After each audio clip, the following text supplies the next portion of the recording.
Hello, welcome to another Random Code stream. I am going to be working today on finishing up some work I did in the last stream, which is adding a couple more types to this custom serialization engine I've been working on for a library called CSLA, and I'll be hopefully finishing that up at the beginning of the stream rather quickly. As you're going to see in a moment, I found an easy way to do this. And then I'm going to work on going back to something I did a couple streams ago and just seeing if I can do one more little tiny optimization, because I'm always curious about that stuff. So let me get my background music started. There we go. All right. So in the last stream, I want to add a couple more types. These are numeric types that exist within .NET. People don't, I think, know about them a lot, and arguably they're not something that you're going to use on a day-to-day basis, but they do exist. They don't have aliases in C#. So you have to use their types directly. Instead of using int32, you use int. Instead of using ulong64, you use long. Ulong, I should say. So, excuse me. So these types don't have any of those types of aliases, but they do exist. And I wanted to see if I could add them to the serializer, just because. Now, I don't want to add every single type. But like I say in the notes here, if there's a type in .NET and it has an easy way to do serialization, I should consider adding it. Yeah. So I got the first two done. I'm sorry, I got half in BigInteger done.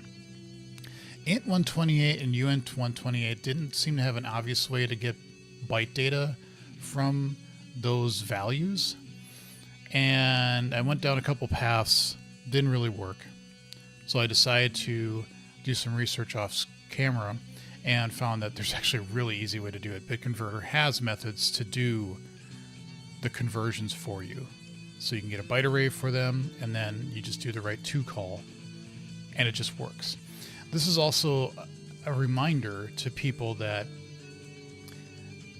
if you're using any LLM tools that are assistants to helping you code, they're fallible. They can make mistakes. And no matter how much people are going to tell me they're going to just keep getting better and better and better, I don't disagree with that.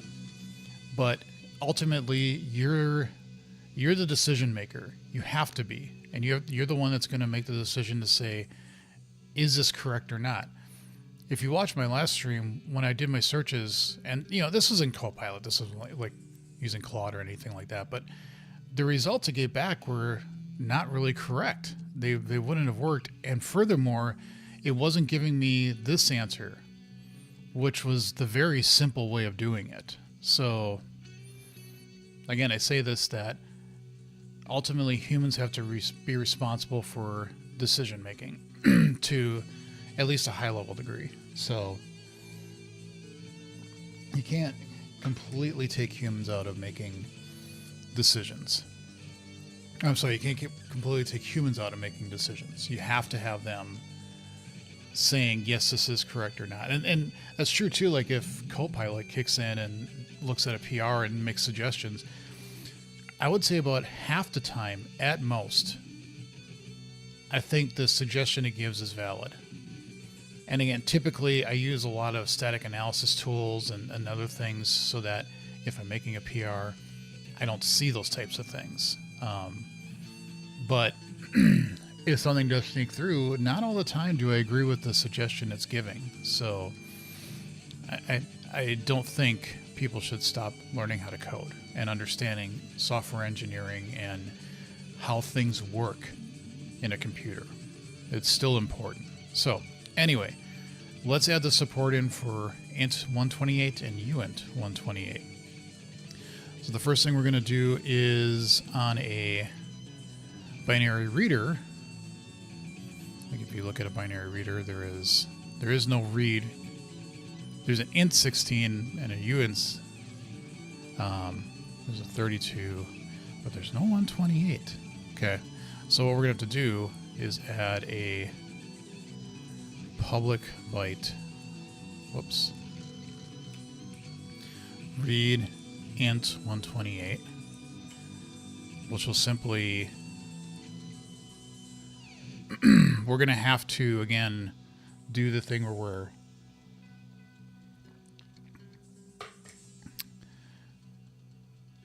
doing self.read byte array. Okay. And then when we do that, we need to say bit converter to int 120.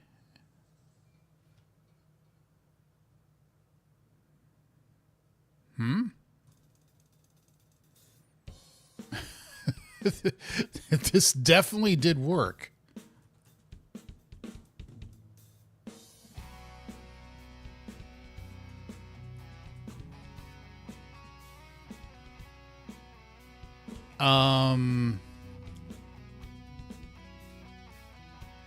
Okay, maybe I won't get this done right away. I swear. Okay, I did this in .NET Lab.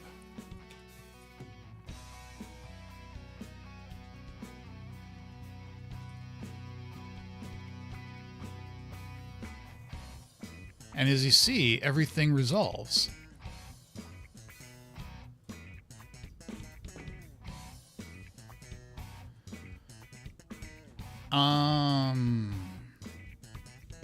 Oh,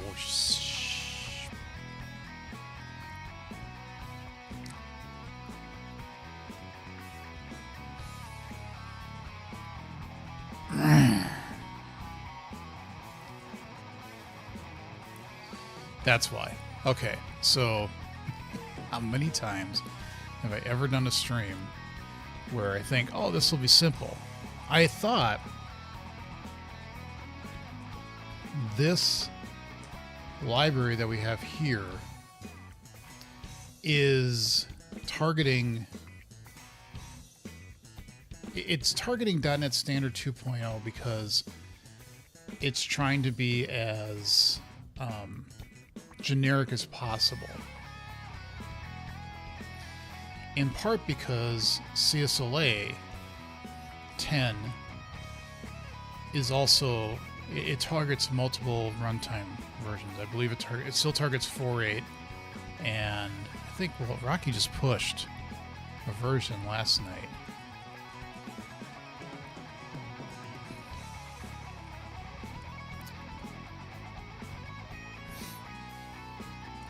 So 4.6.2, 4.7.2, 4.8 to 10.9.8.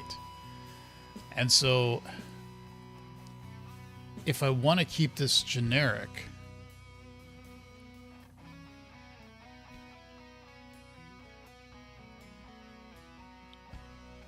I could add the support. Okay, so this is going to start to get quite messy. Because bit converter to 128. Well, okay, here's the thing. I just had a thought go through my head.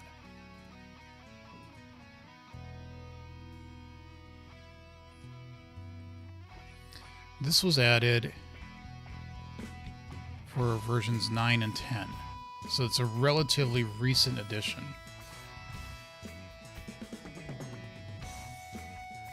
But if we look at int 128 itself, when was that added? So that was 7, 8, 9, 10, but it doesn't even exist in .NET Framework at all.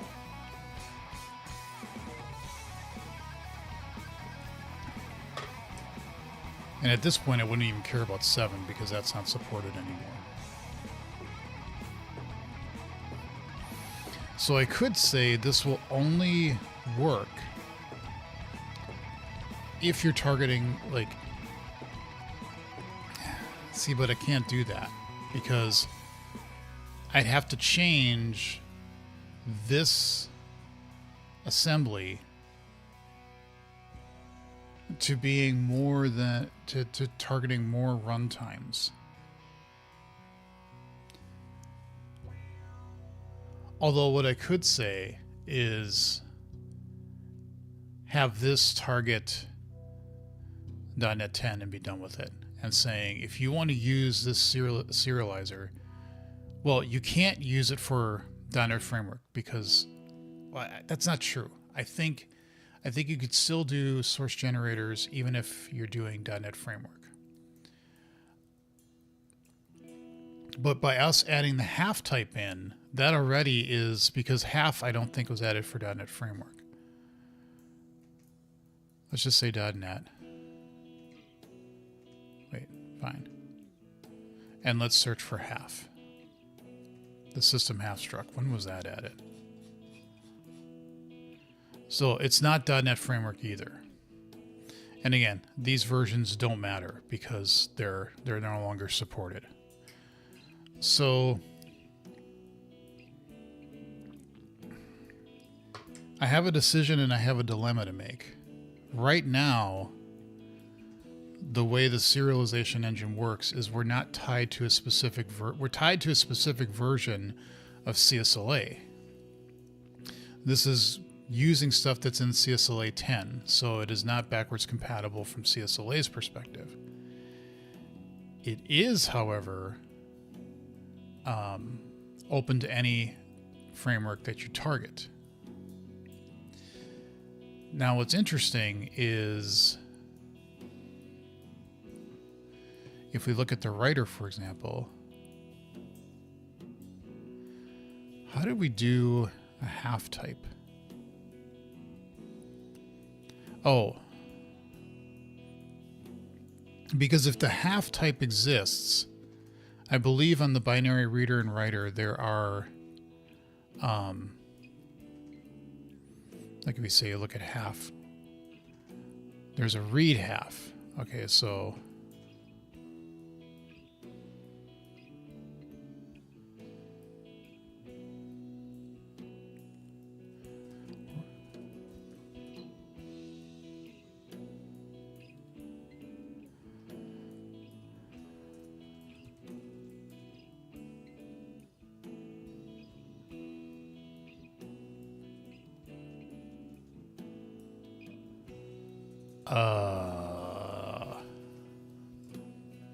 I just did this. Context reader.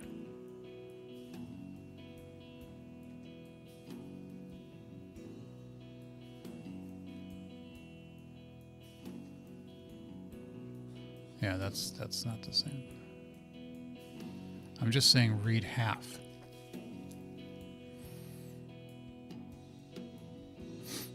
But if I look at my analysis tests,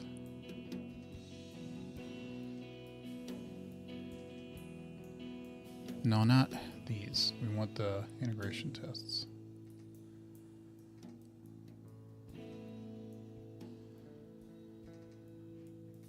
This does work. We have a half type here.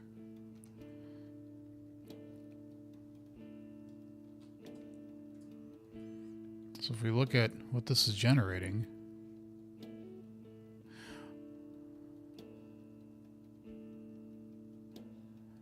oh, are we saying read byte array? Oh.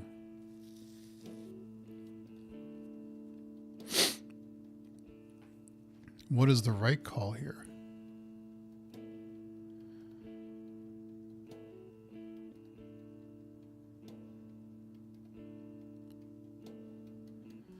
Writes a 2-byte floating point value to the current string and advances the string position by 2 bytes.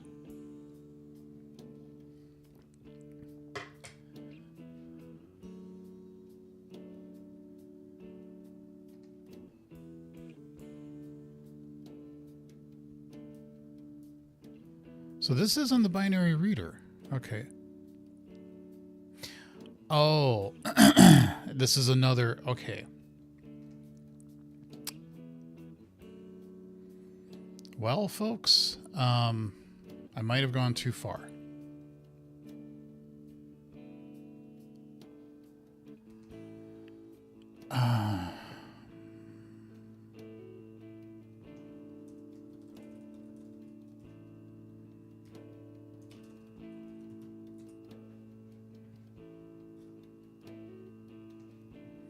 When was this added? Yeah, this is only .NET Again, this is not .NET Framework. BigInteger has been around for quite a while.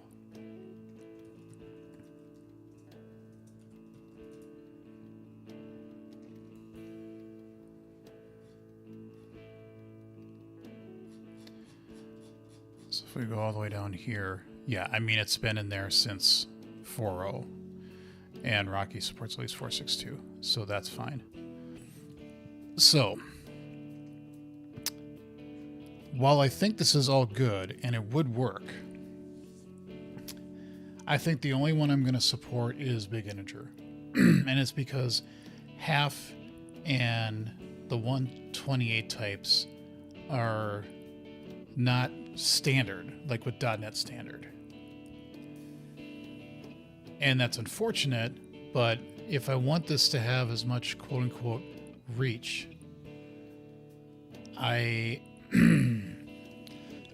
yeah, I can't support these. So since I didn't add in the 128 types yet, I'm going to remove the half implementation, and then we're just going to say we added BigInteger. Great, and off we go.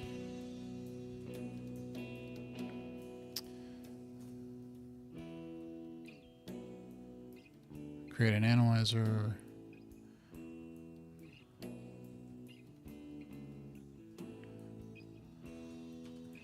Added support for BigInteger.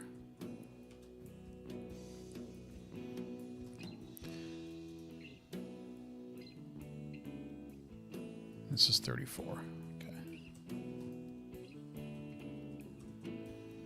So now what I need to do here is say, I just realized that half and the 128 types do not exist in .NET Framework. This is a problem because CSLA targets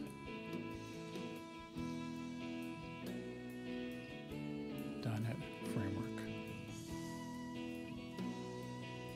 among other TFMs.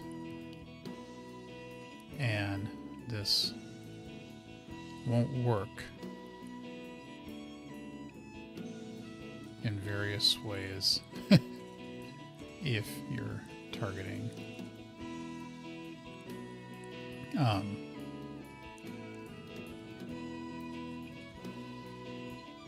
so we know how to do it with an int 128 if we had the support for it here. It would be far easier for a user to use the methods on binary reader and binary writer for the half type and the methods on bit converter for the 128 types if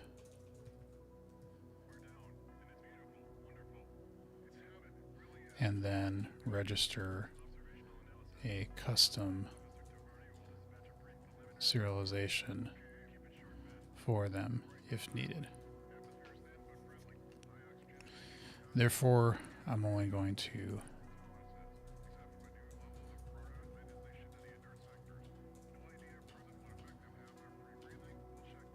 BigInteger, as that's been in .NET for forever. Okay.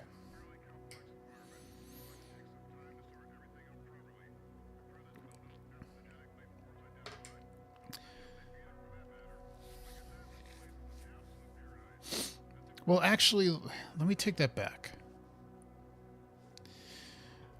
Because half works.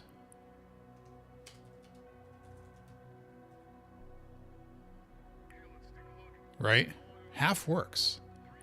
We already got that working if you're targeting for .NET Standard, because we already have it in the binary reader extensions, they already exist. If you are targeting a TFM that has the half type, this will work. Right? If we go back to the half and we go to the read half method, that's only so if you're in framework, you'll never see this anyway. But if you were targeting .NET, then you would be able to use the half type and it would work natively in my serializer, because the code that I have here, it doesn't do anything specific with the binary readers and writers with the half type. It will only surface if you are targeting that version of the framework of .NET. And then the code is just emitting the calls to do the things with half, and it's assuming it's there. So it will only light up if you have a type called half. So I think we're good keeping half in as well. So let me change what I just wrote here.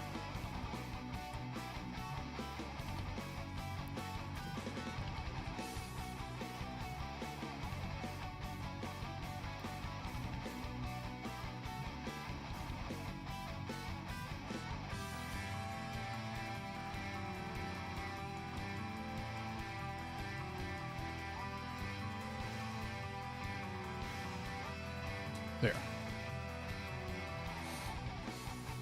BigInteger only has been in .NET for forever, and the half methods on the reader and writer will only light up and work if you're targeting a TFM that defines half.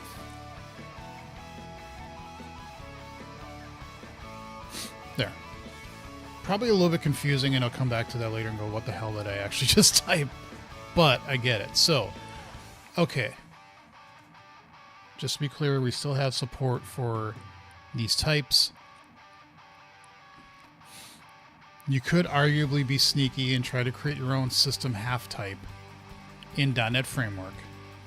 But then you'd also have to add extension methods on binary reader and writer that are in scope so that the reads and the writes would work. Why would you ever do that? It's just like you're polyfilling for no good reason. So I'm good with that. So we added two types. We know I have in my issue here. Let me clear all this out. We know that we could do these 128 types rather easily.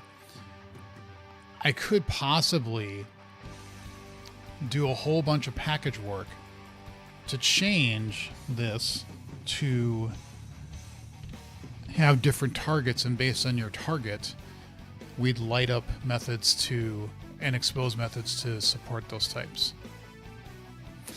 But I'm not going to do that. Although I'm going to put in here and say, I should note that I could change how the packaging works and what TFMs the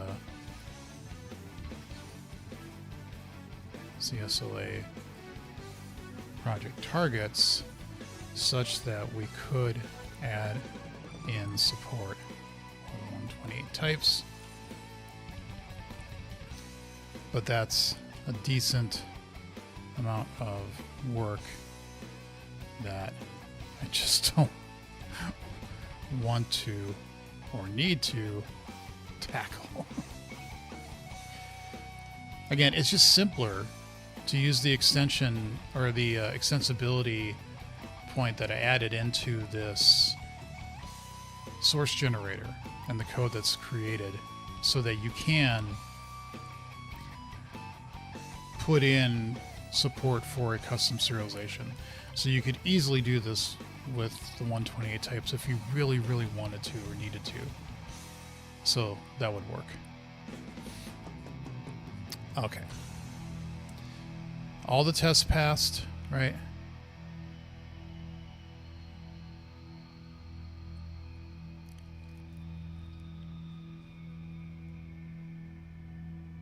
Yep. We added up to our changelog. And we added support for those types.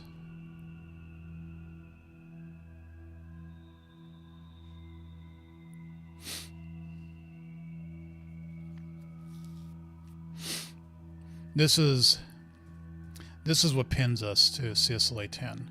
So if you're using a previous version, it just won't work because we are calling these metastate methods and we have to. Otherwise, we could have a fallback approach to say if you're using a previous version of CSLA, if this doesn't exist, have the reflection code that I had there generated. But I'm like, no.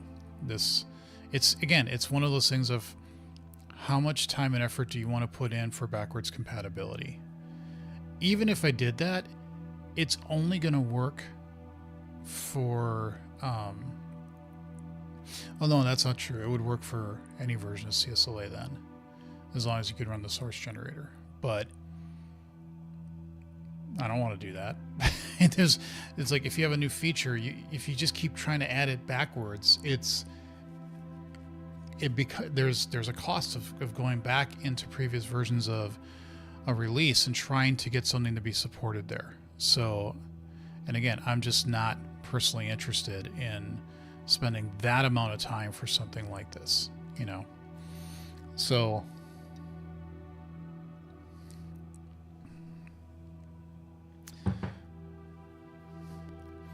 okay, git commit. Changelog updated. So let's merge this in. Again, whenever I say, oh, this will be easy. This will only take like 5 minutes.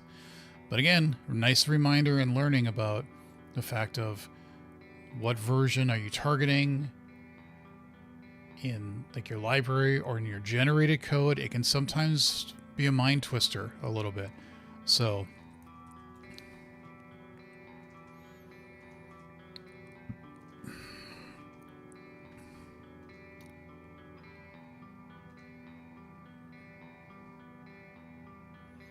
okay.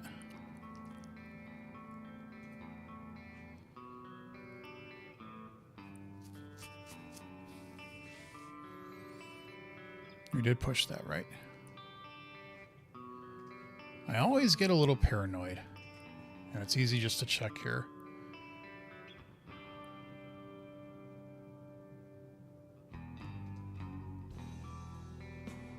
Something should say 2 seconds ago.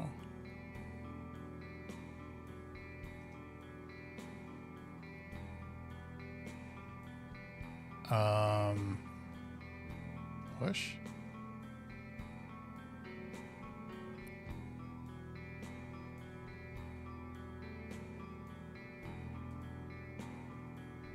Why is the changelog not?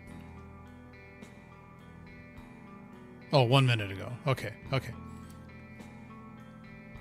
There we go. Okay. We are good. We are good. And so now, if we look at our milestones, there is one left here. I'm not going to do this on stream, but there's just 2 minor changes that I need to do in my overview doc. And I'm going to do that later today because, again, CSLA now has the 10 version out. I want to push this out, and I know it's just a couple of small errors in the doc. I will do that before I make the package and push to NuGet. The other thing I wanted to work on is File Project Solutions of Spackle. I want to come back to this. Okay.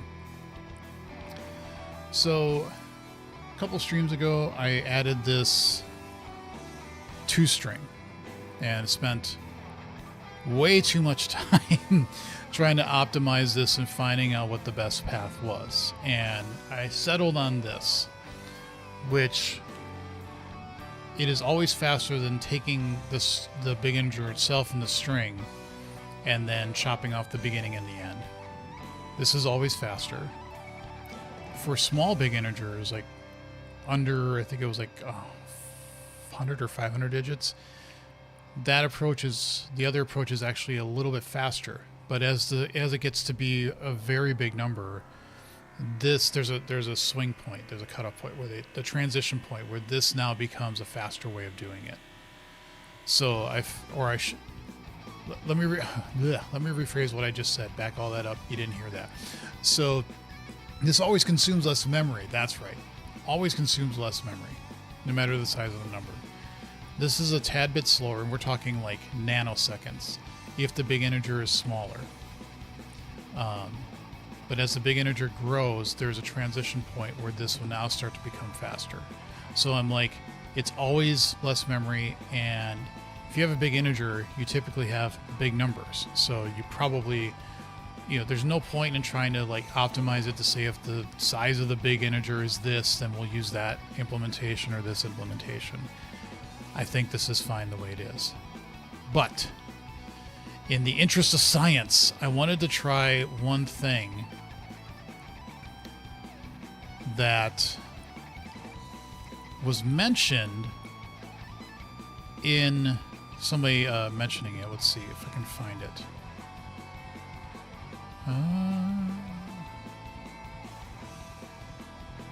Did I not close it? No, I did. I must have closed it. Oh, maybe it's...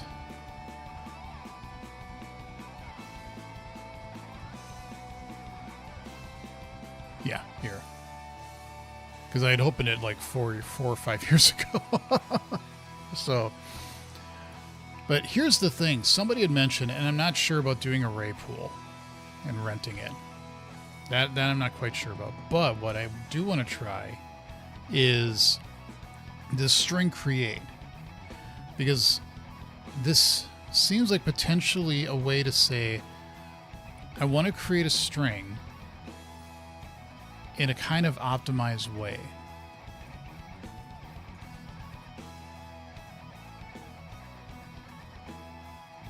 So let's say I want to have a var value, which is equal to string.create.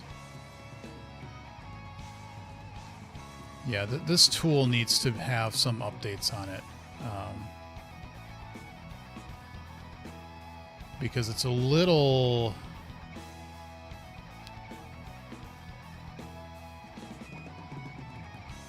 It doesn't always get like what you're trying to do here. Like that, when it tries to show the help, it's like completely busted. So we're gonna have to unfortunately do .NET string create.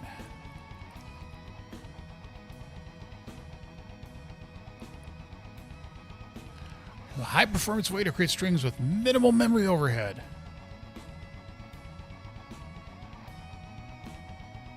Dynamically and efficiently. Well, gee, that sounds right up our alley for this thing, right?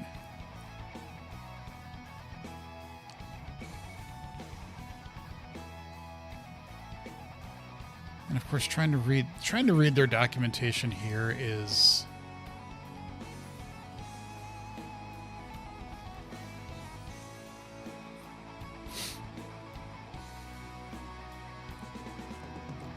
okay. So what we could do, if we go back to our .NET lab, we could have here var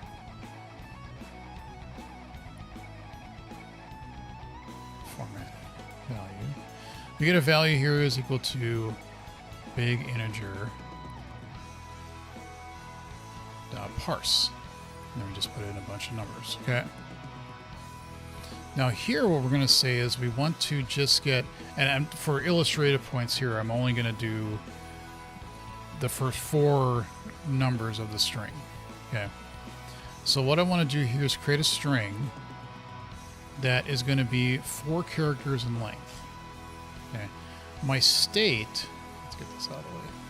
My state is the value, and then my callback is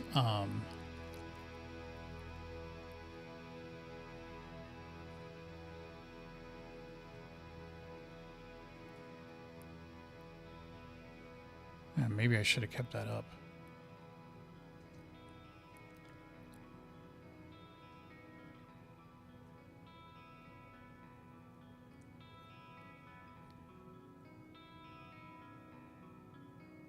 Ah, okay, yes. So you're here you're saying here's a buffer.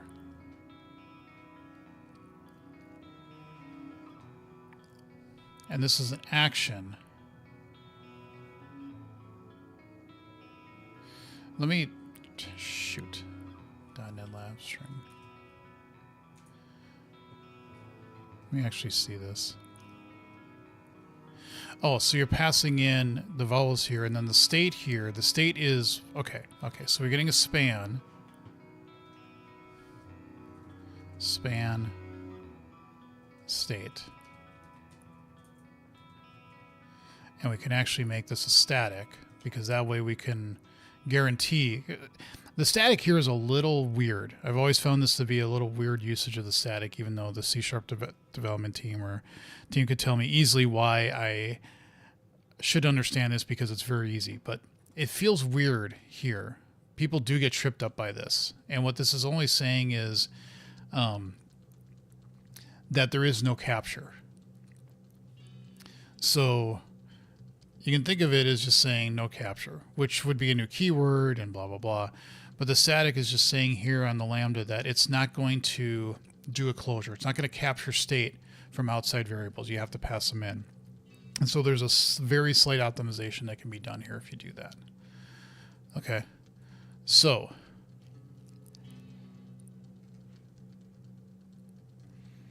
what happens here with the span, that is what's coming in. So if you look at buffer here,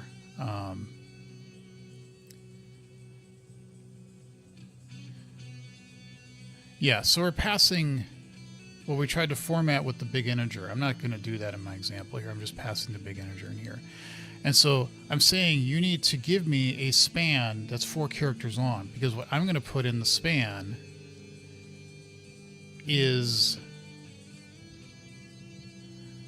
that amount of data, right?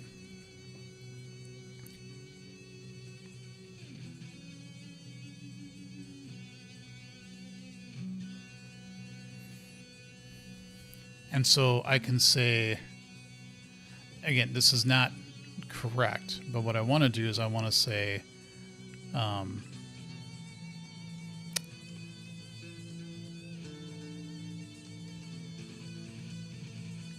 equals our state dot toString. Okay. And now what I want is for our I equal to 0, I less than, and I know the length, it's going to be, I guess here I could pass in what I'm expecting the length to be, right? But for just understanding this, we're going to say span of I is equal to the formatted of I. Okay. And then here we're going to say console, right, line formatted value. And so you see we pull out the first 4 characters. Okay, so that's fine. But the reason I want to look at this is because I want to say, is this actually, like, we know the size of the number of characters. That's going to be, there's 3 characters in the middle. Those are the dots, the ellipses. Then there's n number of characters in the front. That's how many you said you wanted to show in the front, and then how many in the back, plus the number in the back, and then plus 1 more if the number is negative, because we need to have the negative sign in front. Okay. So what I want to do with this is I want to say, can I, if I use this, is it actually going to allocate less and be faster than the approach I have? So let's give it a whirl.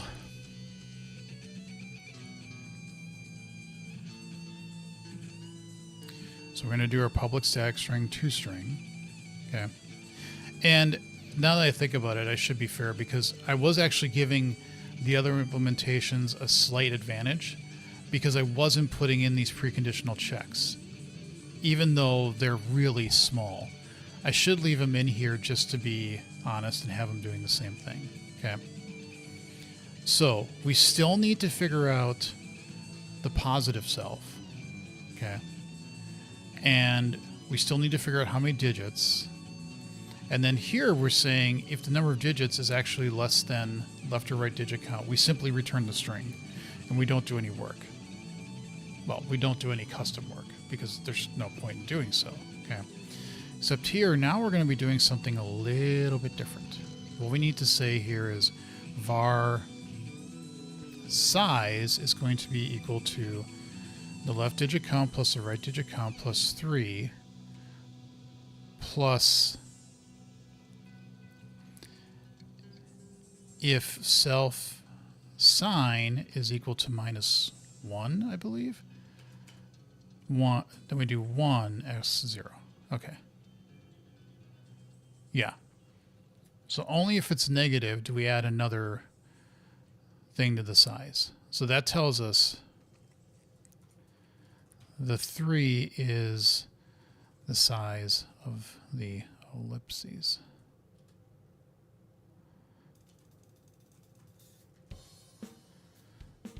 Okay. So we know what the size is. So now we want to return string.create.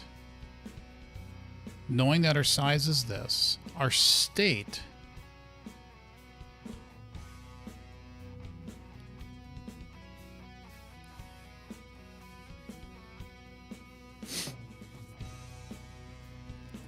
we have the positive self, right? We don't use, we want to have the size passed in. Well, let's do positive self, digits, and size. We have to pass all that in. And then we have span and state. Okay. Now, what we're going to do inside is this. Oh, we should put static here because now everything's going to light up. Yep. So now we say state dot. Oh. Yeah, unfortunately we're going to have to pass in a lot here.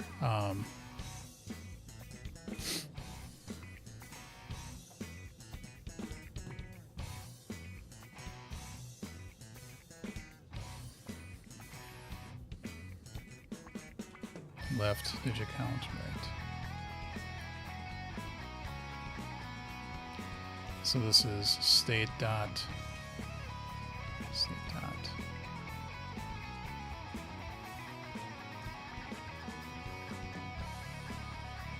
Now, just want to check real quick. Yeah, I kept the one there. Thankfully, I did not delete that.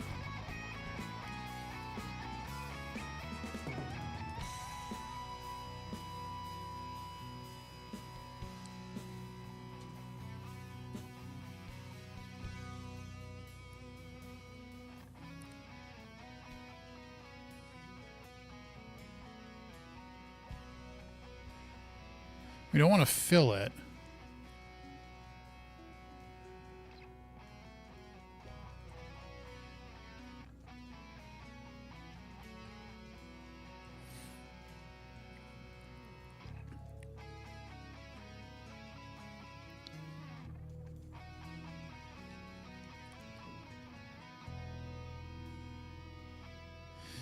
Now, if I remember right, oh, because we're doing it on positive self. That's right.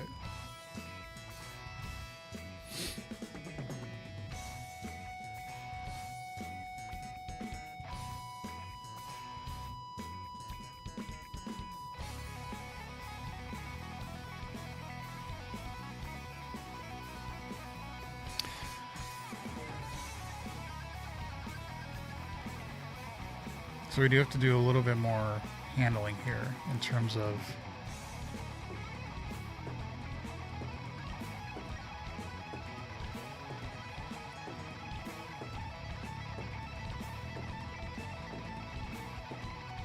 passing in the sign as well. Yeesh. Actually, you know what? Well, okay, we can't do that. I was going to say we could pass in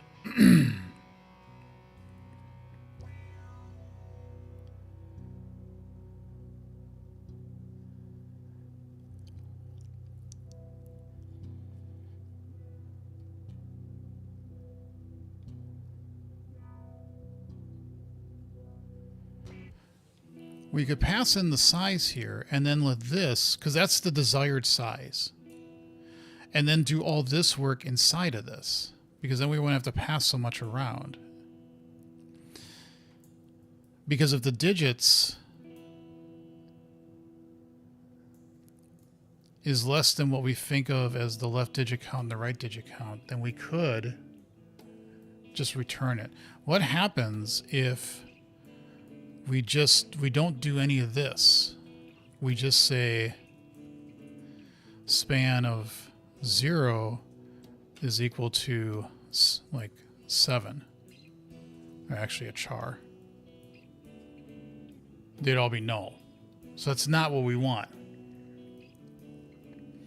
because it's allocating a buffer for you and span here, and that's what you're passed. So you're told this is exactly what you want. So we do have to be a little bit careful here. We can't be that cute. We got to pass in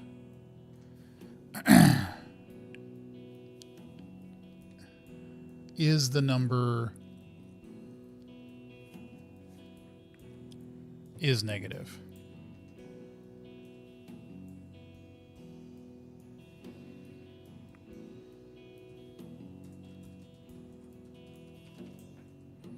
And again, all this might be for naught because, you know,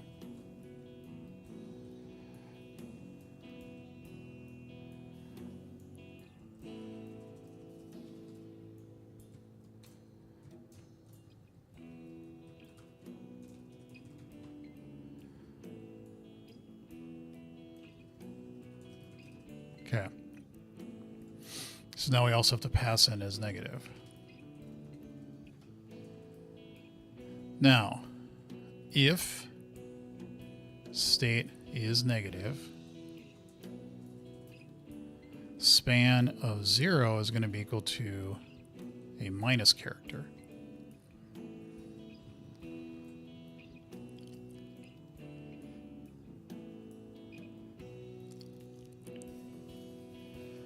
Now what we want to do is a for loop equals, these are the left digits. So we're going to say var L is equal to, now do we pick 0 or 1 as our starting point? If state is negative, it would be 1 or 0. Right. Okay, now L is going to be less than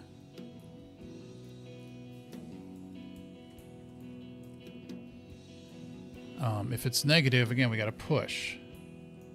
So I have to say left digit count plus 1. Otherwise, it's just left digit count. Okay. And then we say L plus plus. Yes. Come on. Oh, state. I keep forgetting.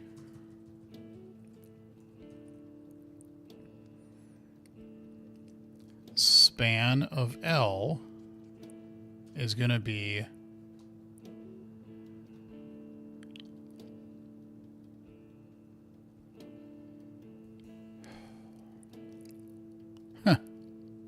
yeah, this starts to get to be so much work because you're trying to handle the minus in the front.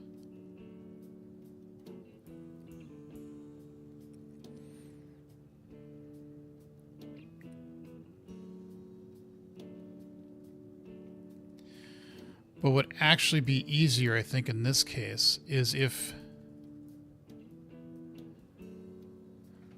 Oh. Oh. Wait, how are we doing? Oh, we always put in the sign in front down here. because yeah, the left. So even if you didn't have anything and this was an empty string, we'd still prepend it with that.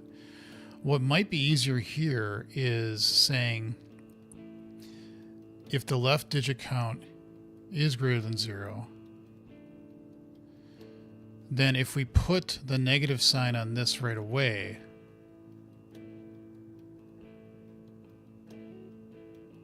then we don't have to do any of this garbage here. It still work, but it makes it easier, I think, for other things.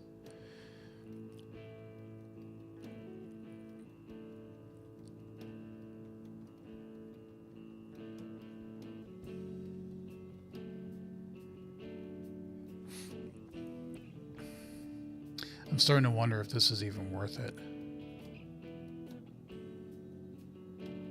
Like, is this really going to add any performance benefits at all?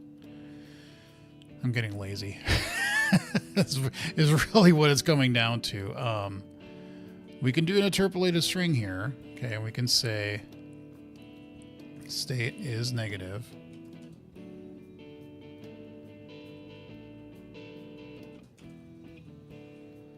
And then we do this.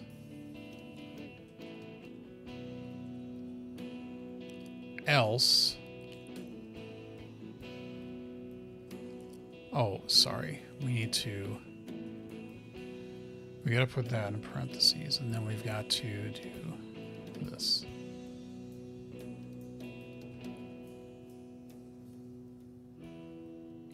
Right. Okay. And then here, we have to say state is negative. We do that. Now on the right, we keep things the way they are. We don't care. This is only to add in the sign there. What this does now, though, is that it makes it simpler. We now have to just say for var is equal to 0.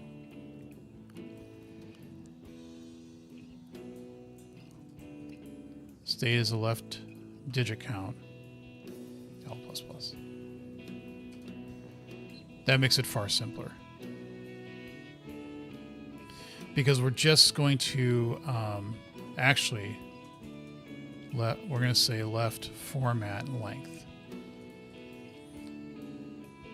So the span of L is going to be left format of L. So we're putting the left part in. Okay, now we need to say for var E is equal to left format length. So if we want this is 0, 1, 2, 3. Yeah, we want to start at 4. E is less than. I'm gonna put less than here. Left format length plus 3. E plus. Because now we want to say span of E is equal to that. So now that's putting the dots in. And now we want the right. This is the left format length plus 3, because now we're going back that. And now L should be less than the whole size. Or I'm sorry, R.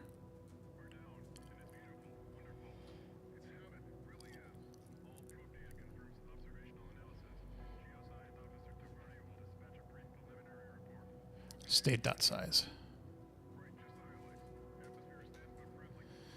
And so now span of R at R is going to be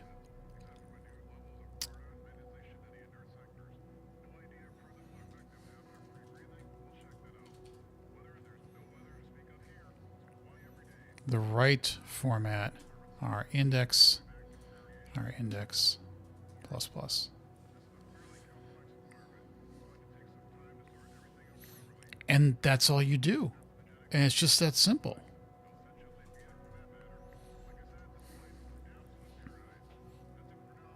So the first thing now is to say, is this actually doing the right thing? If we look at our tests, and why do I keep stressing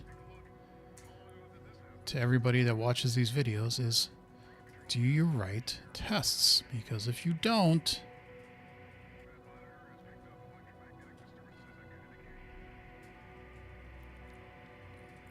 let's see what bad things will happen now. Because I'm sure I didn't get it right the first time. Oh. Okay, well, I did. Because it's calling toString2 down here. And it's going toString, and it's calling toString2, and we actually do go into this. All right, well, I guess it's a little bit of a win. So, we're going to not have a baseline here. And we're going to call the toString2, and we're going to say toString2.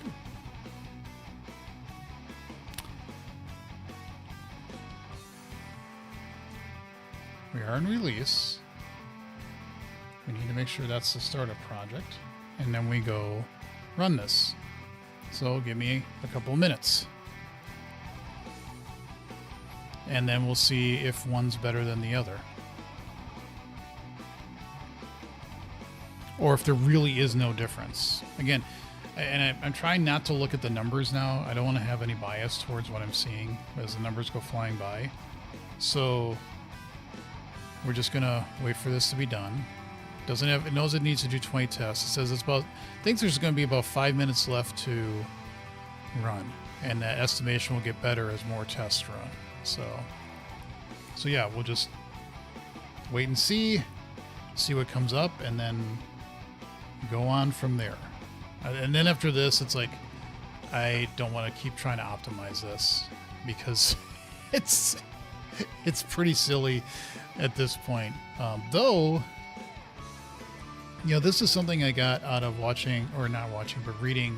I've watched Stephen Talbot's talks, but reading his articles on performance improvement, I think I could go back and just keep rereading them every single year and always gain something out of them. There's always something to learn. It is astounding how much work it takes to have a programming language experience, because it's not just the compilation. It's not just the creation of your executable. It's all the tools, if you have a runtime and the libraries that surround it, that support it, however you do it, the documentation, all this stuff. If you want something that is going to help developers get up to speed quickly in your language, and also assist them as they're learning new aspects of the whole ecosystem around it, it takes a lot of work, a ton of work. And that's one of the things by reading his articles, just how much, I think, at least I have, this is my experience, how much I don't know. And how much I'm woefully underskilled at, if that's even a word. Because there's just a ton of stuff that happens down there. But it's important because they can make a change and do this really small, which looks small and tiny, improvement on, let's say, a GUID. And when they create a GUID.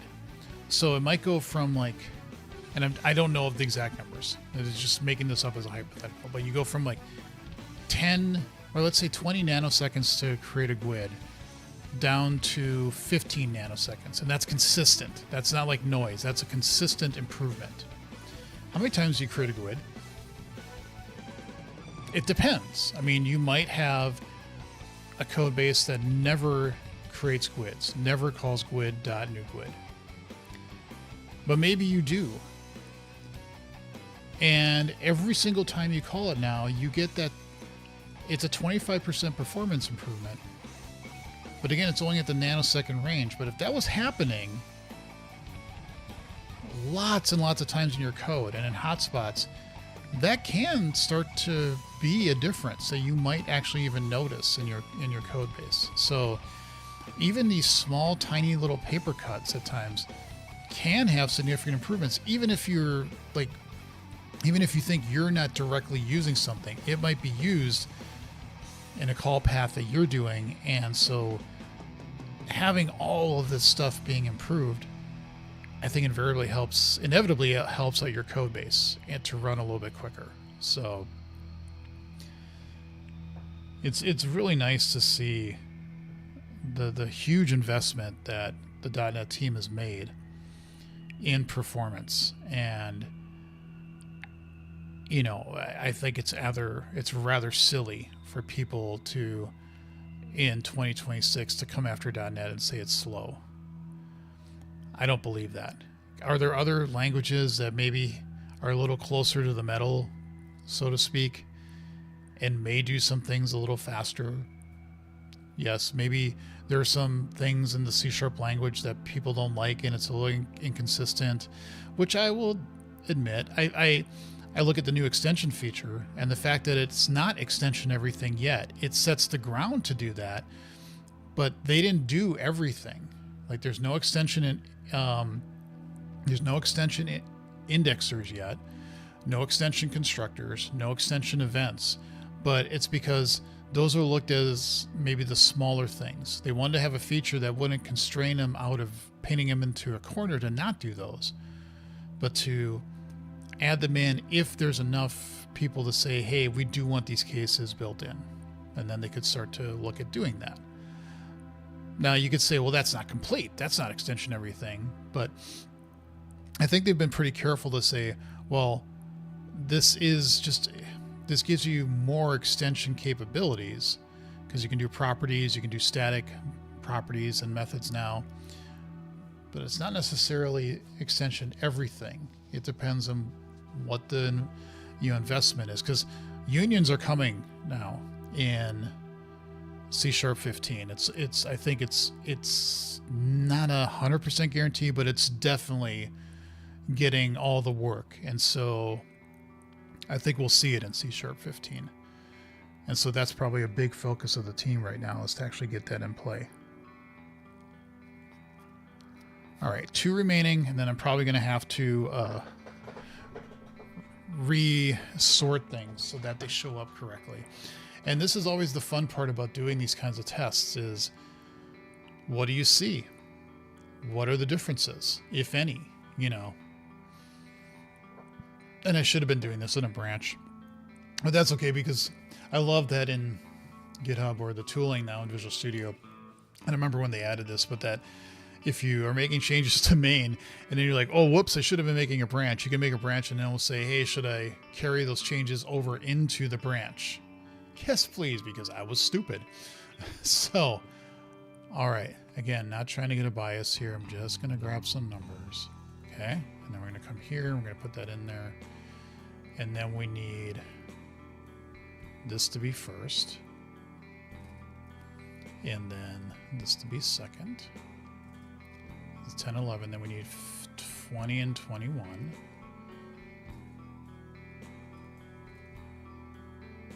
Okay. And then we need 50 and 51. You might already be looking at the numbers. I am seriously trying not to. I really haven't. I'm just trying to look at the sizing of everything so that it all lines up correctly. And then we need 500 and 501. Is that all right? Okay. What's the difference? Hardly a difference in performance. My current implementation is slightly faster, but as the size of the number goes up, it starts to become less and less of a deal. The memory consumption of what I have currently is actually smaller, so I'm going to keep what I have. Now, I could, even though it's correct, it's doing the right thing, this implementation, maybe there's a way to even improve it even more,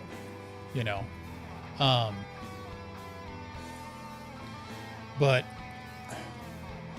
I think it's because we have to make this allocation and pass that stuff into the method. We'd have to do that anyway. If we didn't make the static we captured, there's going to be work underneath the scenes to capture those values into the lambda.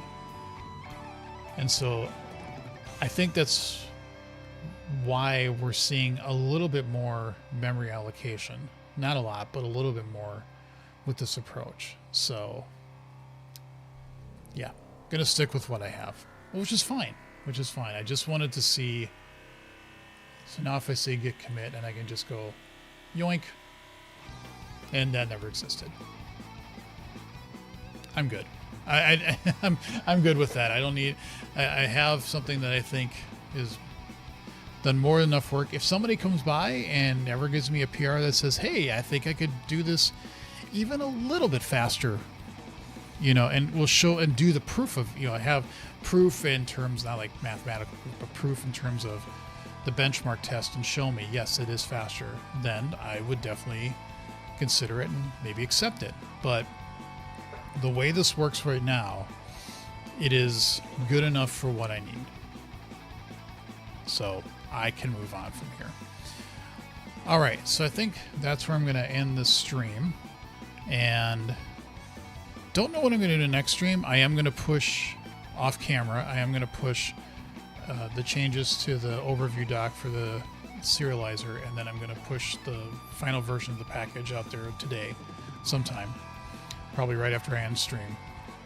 And then I don't know what I'm going to do in the next Random Code stream. I don't really have anything planned out just yet, but I'm sure I can find something with all the things that I want to do. There's always stuff to learn. So I want to thank everybody who's been watching either now or in the future. Please subscribe to the channel if you haven't done so already. I will be doing a control playthrough stream this afternoon around 1 p.m. Central-ish, give or take an hour, depending on things. And then maybe in the evening. I don't know. But then I'll also be doing some control streams tomorrow afternoon and or evening as well. So it's too cold here to do anything. I'm dreading going to the grocery store right now. But I got to do it. We got to get stuff. So anyway, that is all for me. Thank you all for watching. Take care, and I hope to see you in the future.